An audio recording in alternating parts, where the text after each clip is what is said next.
Right. So the next event we have for today is a conversation, a panel discussion on culture fit versus culture add, and what is the case for diverse hiring. And leading this panel discussion, we have Ruchi Ahluwalia, who's the HR head for Quess Corp Limited. And Ruchi will lead this entire panel discussion. And Ruchi, over to you. Thank you, Vidya, and thank you, Nikita, for the wonderful and engaging session. Good evening, all of you, all the viewers, the e-viewers out there. And moving on to our agenda of diversity and inclusion, I would like to host this session, which is in the form of a panel discussion with three eminent panelists. But before we get to the panel discussion, and take this diversity inclusion agenda forward, I'd like to just ponder with you all, some of the nuances of diversity and inclusion. Nikita did touch upon few, but I thought I'll bring in, an organization perspective and also an employee perspective from a real life case that I was a part of. So this is in one of the organizations that I had worked. And we had a business case where we had to hire people who are freshers, who are, from different education background. The reason for that was very clear, that we felt that to, start a new thing, it was better to start the learning from scratch rather than, hiring people who are experienced unlearning, helping them unlearn and then making them learn a new, technology.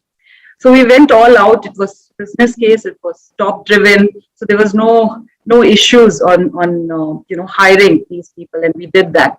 And we were all happy that hey, we've got a diverse set of people. Including that, we had about 40% of women in that pool, and so it was like diversity from all angles, whether it was education, like Vidya just asked that question. So we had all the streams. It was cultural diversity, it was regional diversity. We had a team of, nationalities were also different, the team which was leading this group. So it was diversity at its best, and of course, languages, we kind of can't ignore that. So after hiring, we realized that, everything is done, but then the real challenge of assimilation started. How to make sure that this group is synced in well, it's very well woven in our cultural fabric and is able to deliver what we want them to deliver. And that was again a huge challenge. The first barrier around that was language. Nobody thought that, right? In these groups itself, there were different languages they were spoken. Then we had our expat population who were speaking different, their own language, the version of English in their own accent. So that's when, we had to bring in one language, come what may, whether you can speak a particular language, which was English in our case, or not, doesn't matter, but, everybody speaks the same language so that there's no language barrier. Then came the gender, differences, because we had, like I said, a lot of women and a lot of guys, and both the people, because they were freshers, didn't ever work together. So the boys were not used to, working with the girls, and the girls were not used to working with the boys. So we, whenever we used to get into an engagement session or any meeting, you'd have two lines, both the teams, the boys and the girls sitting separately. And many such things. So this was creating another kind of an issue for us when it came to teamwork, because at the ground floor they all had to work together. So we had to do a lot of interventions to break that ice and bring these two teams and the sub teams amongst them together. As basic as even food challenges, because they are from different regions. So the food choices would have been very, very different, or for them to be really happy and engaged in a company, they would expect a certain kind of food. So that got ironed out, and slowly we brought to a level where we were very seamless. And we thought that everything is done. We started to celebrate not Women's Day, but more inclusion days, so to say. And that's when another challenge came in, and which was growth. Each one of the people, whether it was a woman or a male employee, they were looking at growth, irrespective of what background they came from, but they had aspirations.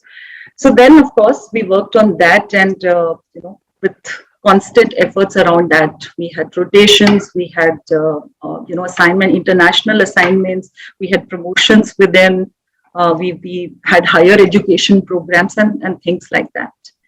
So the essence of the whole thing, what I'm trying to communicate is that the buck doesn't stop at hiring, or the buck doesn't stop at only talking about diversity.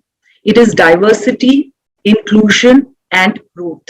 Like Nikita mentioned, to really make it sustainable. All these three parameters have to be really looked upon with the equal amount of seriousness. And without any further ado, to ponder upon these issues and to really hear our panelists' stories from their organization, their personal experiences, I'd really like to welcome here our three eminent panelists from the HR world who are leading HR practices in their respective organization. I would first like to welcome Devyani Singh, who's the Director, APAC HRS at Eaton. She manages HR operations across the Asia Pacific for about 20,000 employees. She has been with Eaton for the last 12 years, doing different roles. But before that, she has served the Indian Army in the Army Ordnance Corps for 11 years. So she comes with a great diverse background. Welcome, Devyani. And Devyani is also a dear friend and an ex-colleague of mine. Moving next, we have Suraj Chettri. Suraj is the Regional Director HR with Airbus India and South Asia. He has about 28 years of experience in variety of industries ranging from aerospace, automotive, engineering, sales and marketing, manufacturing. He's worked with companies like Robert Bosch, General Motors, Textron and Airbus. With Airbus, he's been there for since 2011. So welcome, Suraj. Thank you very much, Ruchi. Then we have Lakshmi Raj Gopal, who heads the diversity and inclusion agenda at Fidelity India. She's also the HR lead for India operations at the Chennai site. She has a diverse experience of 20 years in HR, consulting and market research. And she's worked with organizations such as BNY Mellon, American Express, and the Gallup. So welcome to the panel discussion, Lakshmi. Thank you. And it couldn't have been diverse. I am taking this call from Bangalore. Devyani is in Pune, Lakshmi is in Chennai, and Suraj is in Bangalore. So it couldn't have been more diverse than this regionally. So welcome once again. And I have a set of questions for all three of you. Which will help us get to the different nuances of diversity, inclusion, and growth. My first question is to you, Lakshmi. There's a lot of buzz about diversity, not only now. I mean, it's been for years together. We've been talking about it. What do you think, in your mind, is the real case of diversity? Does it really offer a competitive advantage to a company? Because frankly speaking, it's a lot of, things to manage around it. It's a culture change and things like that. But why do you think diversity is very, very important to an organization? Thank you, Ruchi. That's a great question. Thanks to Monster for the opportunity, and a very warm good evening if you're in this part of the world, or good day. If you're in different time zones, I hope everybody is feeling safe out there, and your family and friends are safe too. So before I actually answer that question directly, Ruchi, so I would like to see diversity and inclusion as a journey. we all have come a long way in this journey, right? Right from the days when it was like a to-do, you had that checklist, then to a programmatic approach, and now we are in a state where we are leading towards an integrated, leader-led, inclusive mindset. D&I has become a business imperative, right? So there are numerous studies that show that D&I has significant impact on hardcore business outcomes. So we can keep naming data, statistics upon statistics. So there's a lot of study out there, right from customer engagement, right up to profitability, productivity, etc. Right. So we must also keep in mind that the customer demographics are changing, and they're changing very rapidly. Right. So we need to have diverse employees who are able to create those superlative customer experience actually. So let's take an example of financial services sector, because I do represent that over here at least. So research has predicted that there will be a significant increase in women and millennial Gen Z customers in the future who will be managing the finances. Now, just imagine this scenario. If you don't have a diverse employee base that mirrors the customer base, how on earth can we service the expectations of diverse customers, right? So that's why diversity and inclusion is a business imperative. But there are two aspects for us to remember here, right? So one is organizations understand and realize this. There is no doubt. But we should transcend beyond the normal traditional dimensions, right? Like gender, language, community, geography. And we have to keep in mind the invisible dimensions as well, like cognitive diversity and what impact this creates, right? Like the thinking styles, learning styles, etc. That's one aspect I would like to leave the audience with. The second one, of course, is the organization should probably move away from creating awareness, having programmatic large events. Large events are good, but then just not stop there. They should have clear action orientation. They should have D&I strategy at the leadership level, right? So only when awareness leads to action, we will be able to see D&I really moving the needle on some of what we set out to do. Sure. Thank you. Thank you for your inputs. My next question is to Suraj. Suraj, don't mind if by mistake I call you Suraj. As I said, we have a CEO who is Suraj. So there might be for me, I've programmed myself to call him Suraj. So if by chance that happens, please pardon me. Happy to be mistaken. I'm fine. Thank you. We discussed, Suraj, over a couple of days back, you are a minority in your own family. You have two daughters, mother-in-law and wife. And then we spoke about, diversity. What is your view on that? So what does diversity really mean to you? Ruchi, if I have the permission to speak freely, I can tell you diversity in itself means nothing to me. It's one of those very loosely used words all across the world today.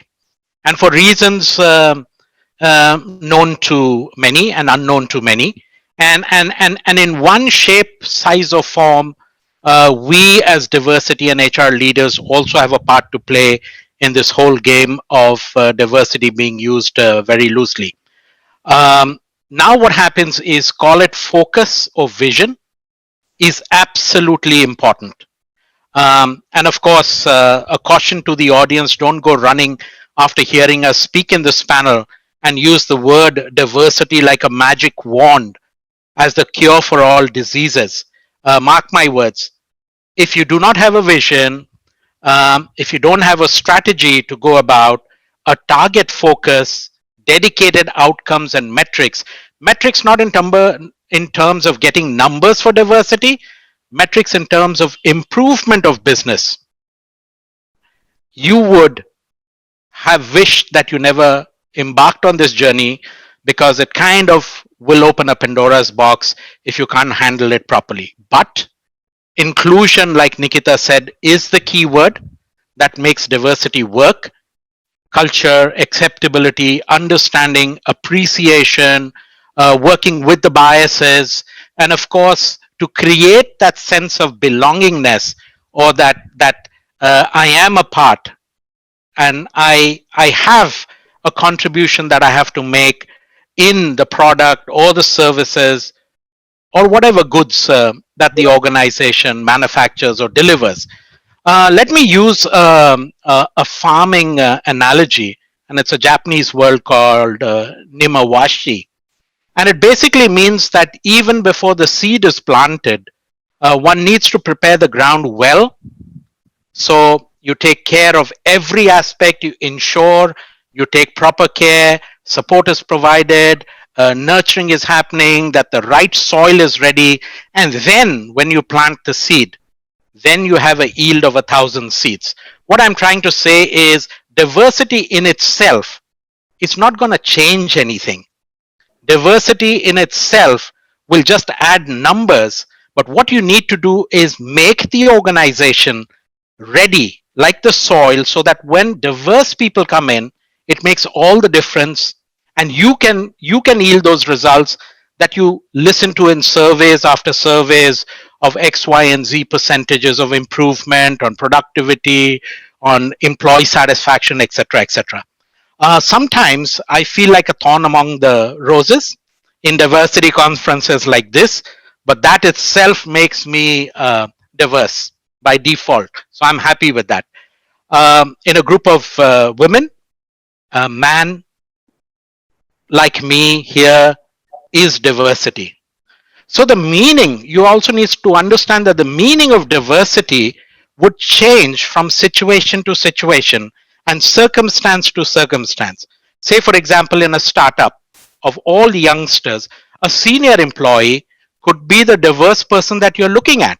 So that for you would be diversity. So do not get, stereotype that diversity in gender is only going to be women.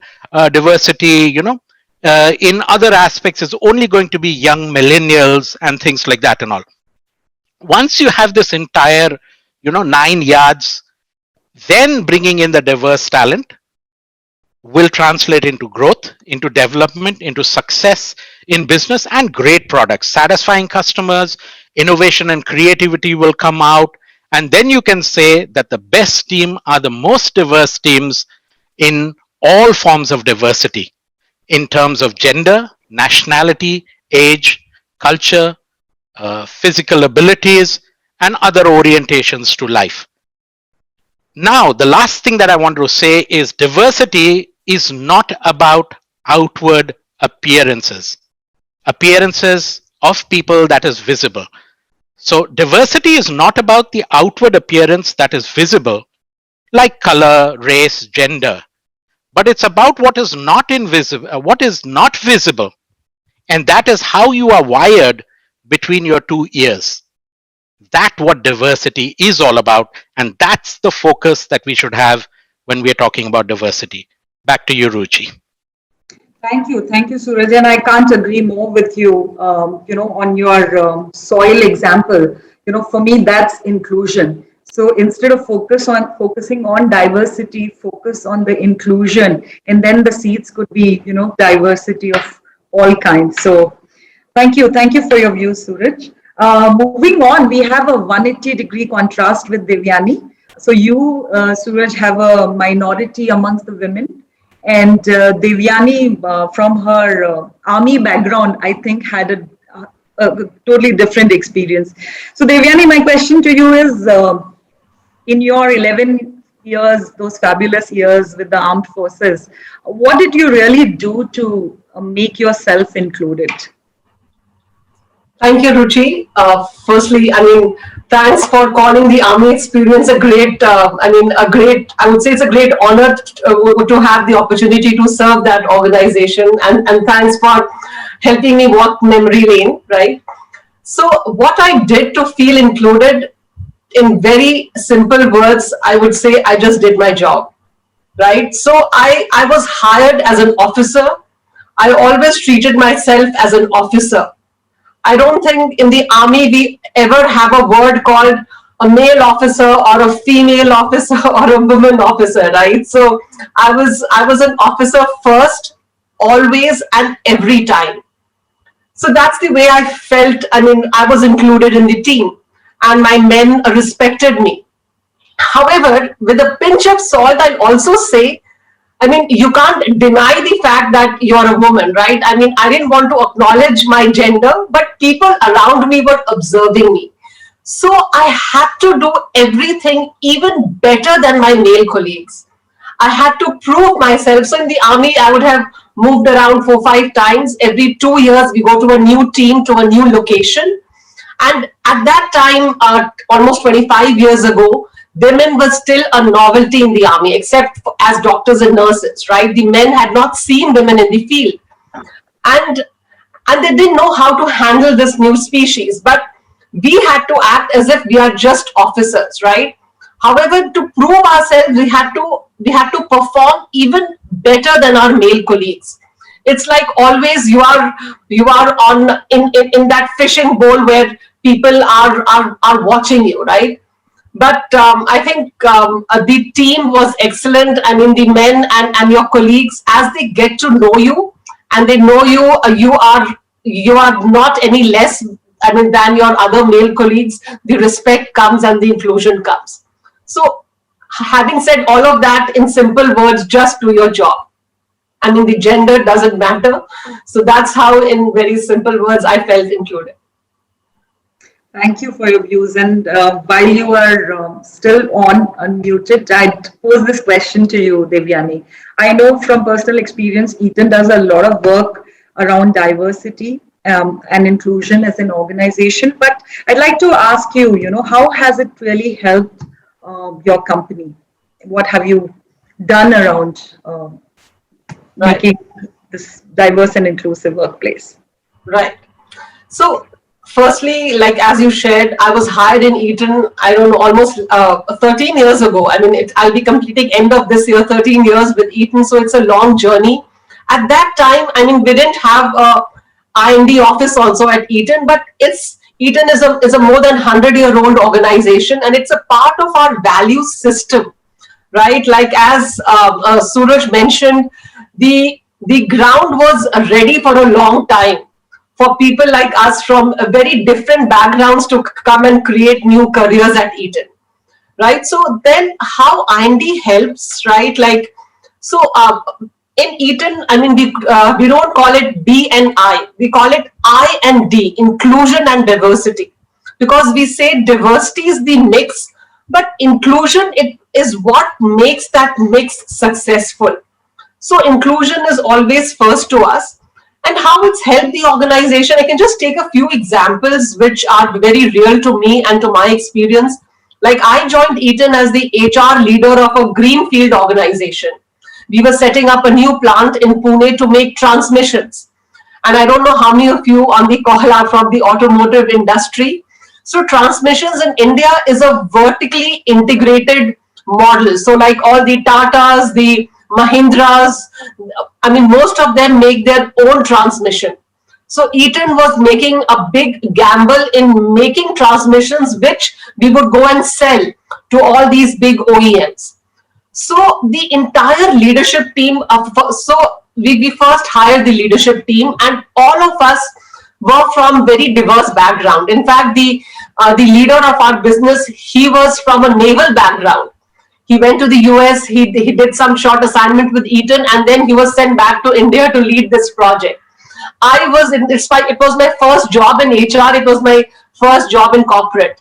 And plus all the others, we were like, not everyone was from the automotive industry. So we didn't have any biases behind us that this is how the plant needs to be set up. This is how the employees need to be hired. This is from where we should hire the employees. No, we had a wide slate in front of us. We had the vision we wanted to achieve, and we didn't care about any industry practices or this works. I mean, we just came up with very unique ideas, and it's almost been, 13 years now, and the plant is doing excellent. That plant is a world-class manufacturing plant now, and it appears as if it's my baby. I'm so proud of the achievements of that business. And still we have employees whom we hired 13 years ago. They are still continuing, because they are seeing growth in that business, right? So that's one example. And even like all the hiring practices, we didn't hire people all from Pune. We went outside of Maharashtra intentionally to bring in a very diverse workforce. And to your point, I mean, Ruchi, as you shared earlier, the example, hiring was only the first piece of it, right? All the other systems, the inclusive practices, everything was in place to ensure that it's not only the diversity, but the inclusion piece is also there. So I just for rest, I just want to share, I mean, this one example. I mean, maybe I could share others later. Sure. Thank you, Devyani. And then leading to this, it's a hiring question back, Lakshmi, to you. I understand, let's say for Devyani's company, in my own experience, hiring, we did have nuances or challenges, but still it was easy to overcome. But what are the challenges you have faced in your experience, Lakshmi, when it comes to hiring diverse population? And it could be any kind of diversity. Sure. So, Ruchi, I have generally seen organizations take two approaches when it comes to hiring any form of diversity, right? So, one, of course, is a metrics-driven approach, which is very easy. Just set some targets, go after it, and then you keep monitoring it.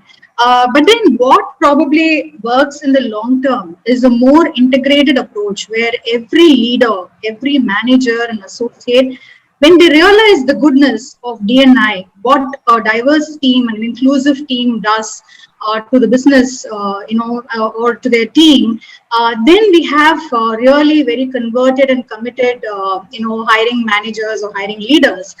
So when leaders drive this behavior and mindset during hiring, and probably in every other talent management program, right? Not just in hiring, because all actions post hiring, right? From onboarding, ensuring the person settles down, the person is engaged, and all of that gives a long-term impetus to the D&I priorities.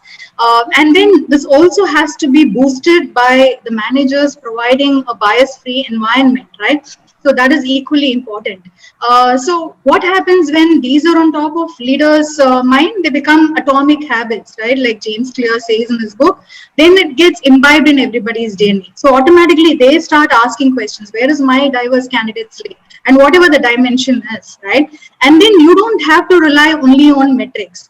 But you spoke about challenges. So one is a lot of patience, lot of awareness, lot of change leadership right from the top. So that is really required, and I keep referring to this as a journey. It is not done overnight, right? So that is one challenge. So there has to be sustained, continuous commitment across the enterprise to make it happen. The second one, of course, I think Suraj and Devyani and also Nikita touched upon is the whole inclusion piece, because not having an inclusion game plan can cause severe impact to any diversity effect. You will be successful in getting diverse candidates, but then what happens after they leave? If they find that this is not a suitable environment, it's not a good environment for them, where they are nurtured and they're cared for, then that causes a lot more disturbance, and that probably sets the clock back actually, and then you have to do really overtime to come up again on the game plan. So a very balanced diversity and inclusion approach, continuous long-term sustenance, change leadership driven by leaders themselves, and continuously talking about it, right? Because we need to have these uncomfortable conversations as well. So those are some of the things that I would think. There could be others, but then somebody asked me this question, right? So do you need a diverse candidate or do you need a good candidate? I mean, not in my organization, but in one of the panels, and I said you don't have to have a neither or. It's not a diversity or a good candidate. I mean, you just have to think of different ways of doing it, creative ways of doing it, and then you will find what you need, right? So it takes perseverance and patience as well. Yeah, very true. And, while organizations might have a sustainable agenda, or like you said, where each leader is responsible, it also, poses a lot of anxiety, or the lack of inclusiveness from the employee side, because even they are trying out new things, or they might not see their alikes in the ecosystem. So it does pose issues around that as well. I mean, the stress to the employees. And leading to this, I think I have a follow-up question, or a extended question to Suraj. In your industry, Suraj, whether it was manufacturing and specifically with aerospace, there is a paucity of talent, or let's say diverse talent, or let's further classify it even from a gender perspective. There is a paucity of that. So so there could be some kind of a gender bias in that industry. So what are you really doing to create a talent pool for your industry or your organization? Thanks for the question. If I were to tell you that gender bias does not exist in our industry, I think I would be lying. And of course, the strange part about this aspect of biasness is most of the time the people themselves do not know that within them, somewhere deep within, exists this biasness. And when you ask them this question, they would come back and say, no, we don't have any biases on any area. So you take me back to my journey about 5 years ago. So how did we start? We went about working on the same, and we used whatever help we got, internal, external, experts in the industry, and like Lakshmi said, it's a journey. And the first step for us was educating the manager and the employees about this whole aspect. Employees so that they could question the managers, and the managers because they would be mostly taking decisions on anything and everything. Then we made an action plan to ensure that we can remove this unconscious bias. And of course, I don't have to go into details. There are various methods, systems, trainers. Nikita talked about apps and whatnot already there today, but a very few existed 5 years back. Then the most important is the commitment from the managers. I'm not talking about targets. Sometimes we get confused between commitment of the managers as X% of hiring, and in this case, since you've asked me the question on gender diversity, X number of targets. No, it was not that. It was a commitment that they would be open and conscious when they are taking decisions in all areas, not only in hiring, but in all areas. And since we already had the culture of speak up and no retaliation, which is kind of one of our values in our DNA, it helped us bring in this commitment from the managers. And then the best part is we made it a business objective. And when we made it a big business objective, the shift happened from HR not owning it to business starting owning this objective. We had business champions in different functions and departments and divisions, and they got together, they formed a network, they got together, and that's where we saw traction happening. And the best part is after that, as a consequence of that, the entire diverse population itself started speaking for you. They spoke about what happens within the organization, encouraging other diverse candidates to join internally and externally. So they kind of became, like magnets for us. And once you have this in place, we saw the pull from business. Now what happens is, if we don't give a recruitment slate which is 50-50, which basically means the final shortlist of candidates, if there is not 50% men and 50% women, we get pulled up in HR. Why is that? Please justify. By business. The entire network, like I was talking about, of the business champions is not run by HR. It runs on its own, fueled as an additional support system to the organization. And when they come up with suggestions and ideas, they directly present to the leadership team. And even to look at very simple aspects of systems and processes. Now, once you've got this, once you've got the diversity, numbers in, when people are coming in, then you also have to look at all your systems and processes. And definitely it has to change to reflect the diversity mix within your organization or the culture that you want to bring about. And because of all these things, we've seen great results. In the past 5 years, I can proudly say our gender diversity percentages went from 12 to 24%. And, the good part about this is If you continue doing the same thing again and again with different sets of people, which I call the diversity people, and then you expect different results, it's not going to happen. You're fooling yourself and others, and you're wasting resources of the company. You have to change the internal ways of working when you want to increase and push for this diversity. So that's how we went about the journey in the last 5 years. Great to hear that, Suraj. And I'm sure in the process you have given the industry, the candidates or the employees which weren't existing, let's say 4 or 5 years back, the whole process. We have a lot of millennials and Gen Z, as we call them, on this call across India. And I wanted to ask you, Suraj, what are some of the changing trends that you see in this generation, millennials, Gen Z? In our ecosystem, we would have all of them together now. Their supervisors could be millennials or the generation Y, and then their leaders could be Gen X. So, we are now seeing all the different generations together. So typically for the millennials and Gen Z, do you see any changing trends? Oh, definitely. If I look at moving forward, the whole concept and idea about IND itself is going to undergo a paradigm shift with the males joining the workforce. No doubt, this is a key aspect for them when they are choosing where to work. They do look at is the organization respecting diversity? Is there inclusiveness there? But not because of diversities in terms of age, gender, race, physical ability, but it's more cognitive. Nikita talked a little bit about that. In the sense, cognitive in the sense of ideas and thoughts. Is there diversity in ideas and thoughts and perspectives?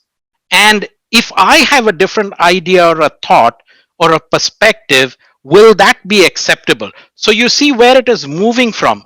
Diversity in terms of what we look at today versus diversity in terms of thought and perspective, whether that is acceptable or not. And for them, it is about a mix of experiences. Why do they look at diversity? It's for them a mix of experiences, identity, ideas, opinions, versus integrating people with different diversity. So that's what is going to change. And now the acid test always remains the same, and it is the culture. And males do not have the patience to continue to work in a non-inclusive culture. And you have to do your homework, Nemawashi, prepare the ground. It starts with cultural sensitization and inclusiveness, and diversity will count for 0 for them if they do not feel included in the existing culture of the company. And like most, they will not have the patience to stay back, but they will move on. Yeah. That's my thoughts on the male generation. We're talking about the Maggie 2-minute generation, right? They would want everything instantly. Absolutely. Devyani and Lakshmi, your thoughts on it. Do you see any different kind of trends with the millennials and Gen Z? Yeah, I can add, unless Devyani, you want to go first? No, go ahead. Okay, thank you.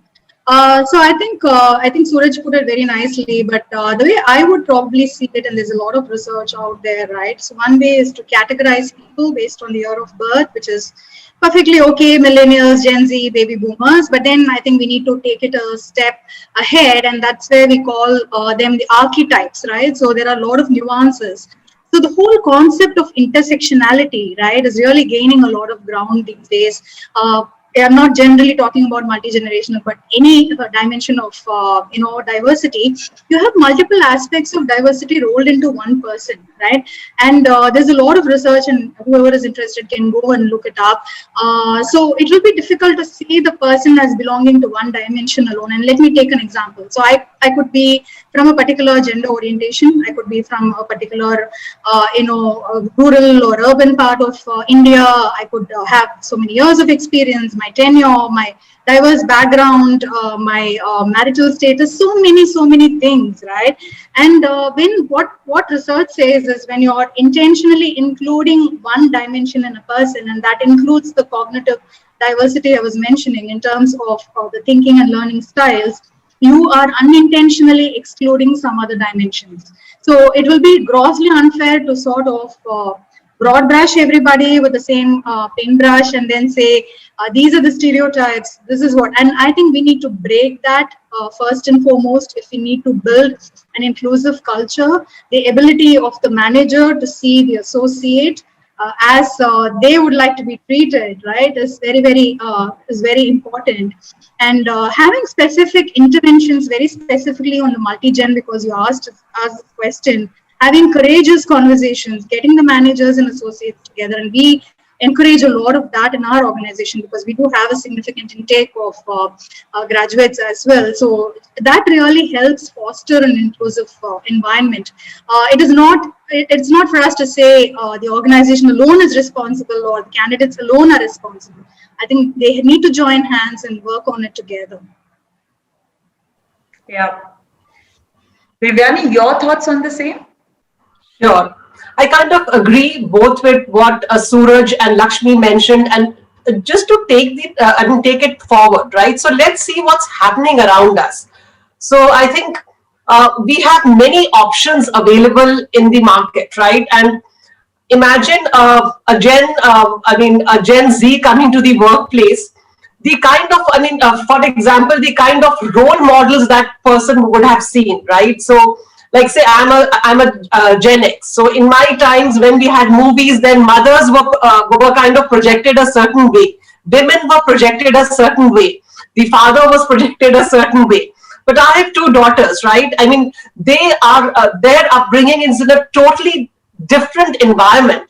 So, today morning, I told you, Ruchi, I had a long session. It was a 5-hour session. My daughters were there in their class. My husband made breakfast. Gender stereotypes like you have to do this or you have to do that. And I'm imagining, like, I interact with many youngsters in my organization. Most of them will come with the same expectation. Especially if we talk about women, I see less and less Gen Zs will ask for preferential treatment. I mean, they want to be treated the same. In fact, I've had some women employees come and tell me, I don't want this role if it's only for women. I decline this opportunity. I'm as good as my male colleagues. Treat me at par, right? I mean, if there is a general gossip going on that, I mean, this is a gender-specific opportunity, I've had people declining it. So, and we have multiple options on food, multiple options on dresses. So people want to try everything. And I think to earlier Suraj's point, when they come to the workplace, they want a similar environment. I mean, they don't want to be boxed in a certain category, one. Secondly, they want enrichment in terms of diverse experience. In fact, all of our CSR initiatives, we have more and more millennials participating because job enrichment, job satisfaction is more important to them. So I also agree we are undergoing a paradigm shift. And the way we are designing our I&D programs, these initiatives, we have to be more mindful of what is the market out there from where we are hiring people, how is their entire thought process changing. I'm not sure, I know I had many thoughts around that, but hope I was able to make some sense. No, absolutely. I mean, all of you are speaking, the same thing. More and more equality, more and more options are available. So the ability to challenge, the ability to try out different experiences within the same organization, less patience. So the organizations, the manager, the culture, all have to also transform themselves to really accommodate that, and not only just accommodate to fit, like we say, to culturally fit, but to add on, to the culture and the experiences of the millennials. So totally agree. And again, this question is for all three of you. You can go in any sequence, or otherwise, Devyani, we can start with you once again. But let us hear some examples, from your company, what you have really done to, set up this culture of diversity, inclusion, and growth. Right. Okay, so thanks for asking that. So in fact, as I said, in Eaton, we call this inclusion and diversity, and we believe the tone is set at the top. So we have a very clear R&D strategy where it's led by our senior leadership team, our global SLT. So it's called the GIC, the Global Inclusion Council. Then in all the regions, so again, Eaton has 90,000 employees spread across the globe. So we have these regional headquarters. There we have the RICs, the Regional Inclusion Councils. So Global Inclusion Council will roll out some high-level global policy. But as you understand, inclusion and diversity also means different things in different regions. So the RICs in the regions drive the regional practices. Then it's not only about the leaders at the top, right? So we also have the managers. The managers also, it's a part of the Eaton leadership model. What's the expectation from the manager on R&D behaviors and driving the culture? And then we also hold each and every employee accountable for R&D. So in Eaton, we have these multiple IERGs, that's Inclusion Employee Resource Groups. And based on the employee's own passion, they can go and join these groups. Like we have the WAVE, Women Adding Value at Eaton. So that's around setting the right processes which promotes women-related hiring, promotions, retention strategy. We have groups for millennials. And it's not that the WAVE is only for women. We have many of our male colleagues who participate in WAVE. In Engage, which is for millennials, we also have employees from my generation, going and joining it, right? And then we have similar groups for veterans, people who join from the forces. So we have multiple groups where each and every employee is expected to join at least one IERG. So I just shared the high level structure. So it's ingrained, as you all said, in the DNA of this organization. Yeah. Which makes it sustainable as right. All discussing. Lakshmi, anything from your side on, we were discussing and you did mention that, you are, it's a journey and you're doing a lot of stuff on that. So would you like to share? So it's interesting. I was listening to what Devyani was saying. It's not really different. I think tiered, multi-pronged approach is what is required, right? And that involves the entire organization, not just one population or one group of HR or leaders or the central D&I team. I think it's everybody needs to come together. So from an associate standpoint, we do have self-empowered groups. We call them employee resource groups, and they are around multiple dimensions of diversity. They do have well-formed charter, a very passionate, enthusiastic group of folks who come together, run programmatic solutions. At the same time, they are also allies. So two things we do at an associate level. So one is the whole concept of allyship, because I think that's probably misunderstood also. And probably it's an evolving trend. When I say that, I mean anybody who raises a hand cannot be called an ally, right? And I'll tell you why. So sometimes we need to stand up for what we believe in, even understanding the nuances of dimensions of diversity. And this is what these ERGs, employee resource groups, actually do. They create those awareness and they create those allies. So it is like a ripple effect, right? So it really gets cascaded across the organization. The second thing is we lean a lot on a concept called simple start. And I spoke about these small atomic habits.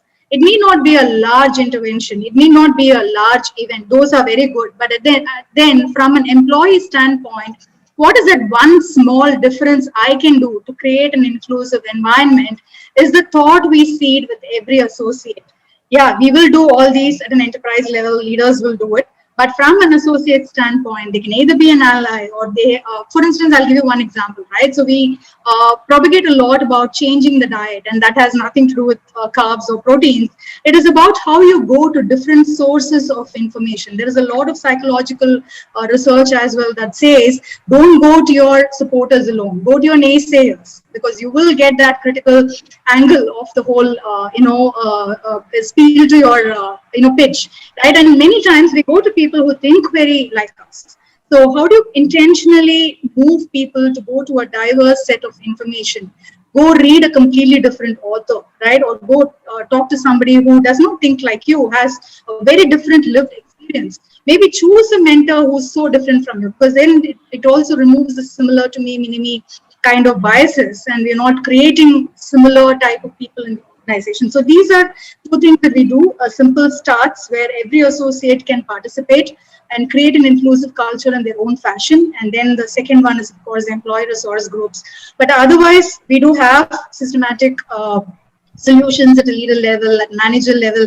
Managers are a community we cannot ignore, right? So they say sometimes leaders get it, associates get it, and the twain really meets at the manager's end, right? So it is a conversation, a hard conversation for leaders, for HR, for DNI teams to say, how can we empower managers, equip managers to be more inclusive? So these are some things, but I was just surprised at the amount of similarity that Devyani shared in what we are doing as well. So thanks, Devyani, for sharing that.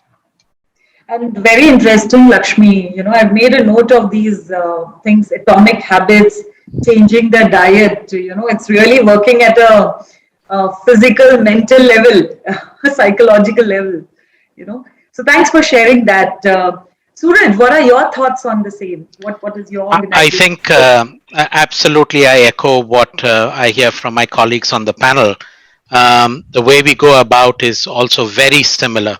And I think if you have the basic DNA of inclusion and diversity in your organization, it will be these things. But I think one needs to be sensitive and ready to change if things and situations do demand and you see the opportunity arise. I will not talk about diversity champions in business and how they roll up. I will not talk about the councils. I will not talk about the Fly Again program, which is basically a returnee program that we have. We've tweaked it a little, made it much more, user friendly. But I'll talk about two things. One is things as, sometimes things which are simple and easy have a lot of impact. And I believe when we are talking about inclusion and diversity, we are talking about everyone. Even if one person feels left out, not included, I think we've not succeeded in the overall scheme of things. So what we've got within our organization is something called an inclusiveness tree. And it's a physical tree, not a real tree. It's a physical tree which has got hooks in it, and you've got green and brown leaves that are there. And what you can do is, if you feel inclusive, you put a green leaf on the tree, and if you don't, you put a brown leaf, and there's a small chit that you can fill up and write the reason why without your name, drop it into a box, and that's what the diversity champions collect and see if it's a systemic problem, if it's a policy problem, if it's that individual, and try to solve each and every one of these problems. The second thing, earlier in our journey, when I was talking about the 5 years, we started with a Women India network. But slowly now we've matured to a level where we have, balance for business groups. And this balance for business group is a diverse group. And the aim of this group is focused on diverse employees, how to bring in inclusion and diversity with the focus of how we can make business better. And end of the day, that's what the focus of the organization should be. And these organizations have brought about great results. Things that Nikita talked about, things that we've talked about, how to bring in gender neutral. We went even to the extent of looking at our magazines and the articles that we publish, the newspaper articles of what tone does that give? Job ads, putting women in when we are looking at diversity hires and things like that. And also these two things, Inclusiveness Tree, which is a simple idea, can be cut and paste anywhere, and the balance for business groups that we have is two unique things that we've started. Thank you. And with this, we come to our last question. We have 2 minutes left, but I think The audience would be very keen to understand that. So far, we've spoken about what we're doing from the organization perspective, from our leaders' perspective and managers' perspective. Let's hear it from you. What would be your message to the audience, to our people, who are hearing us? What can young professionals from diverse backgrounds, and I'm talking about all kinds of diversity again, really do to grow in an organization? Let me start and take this question up because I'm just going to echo how Devyani started her whole conversation. And my advice would be focus on being the best at what you do and continue to skill yourself, de-skill, upskill, reskill yourself, and join an organization that values the difference that you bring to the organization. And just don't join an organization because they are hiring you for your diversity quotient. If you do that, in the long run, it never works out. That's my message to the males in this audience today. Sure. If I may just add, I completely echo what Suraj said. And then I want to say, for all the diverse and all the groups there, always think, yes, there is a glass ceiling. But where is the glass ceiling? To Suraj's point, it's between your two ears. Here is your glass ceiling. So you have to break it. I mean, there is nobody. So you heard the organizations are doing so many things to make each one of us successful. Now it's up to us how we go and leverage all that and be successful, right? So, I mean, there is the sky is the limit. We have double amputees, both the legs amputated, they climb Mount Everest, right? There is, I mean, no barriers, it's all in your mind. So that's what I would add to what Suraj said.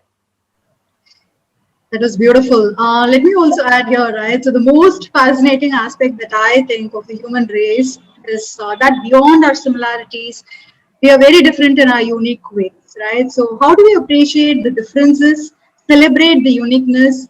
How are we being able to be a true ally, right? And believe that we can make a difference. So lean in, make a difference, be an ally. So that is my message. Thank you.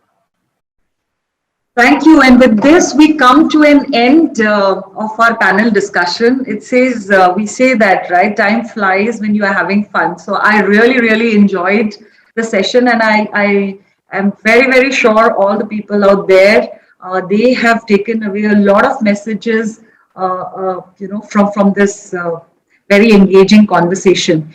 So on behalf of the organization Monster, Quess, I'd like to thank all of you, Suraj, Lakshmi, Devyani, for taking out time from your busy schedule that late in the evening, and still having that passion and so much of enthusiasm over this topic, and engaging our audience. So thank you very much once again.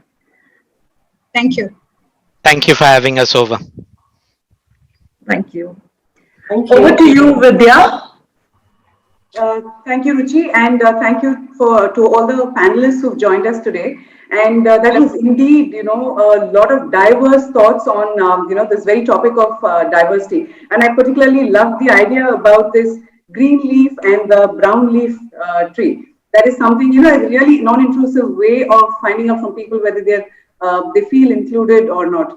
Maybe, Suraj, if you're okay, someday we would like to, get inspired by that idea, I would say.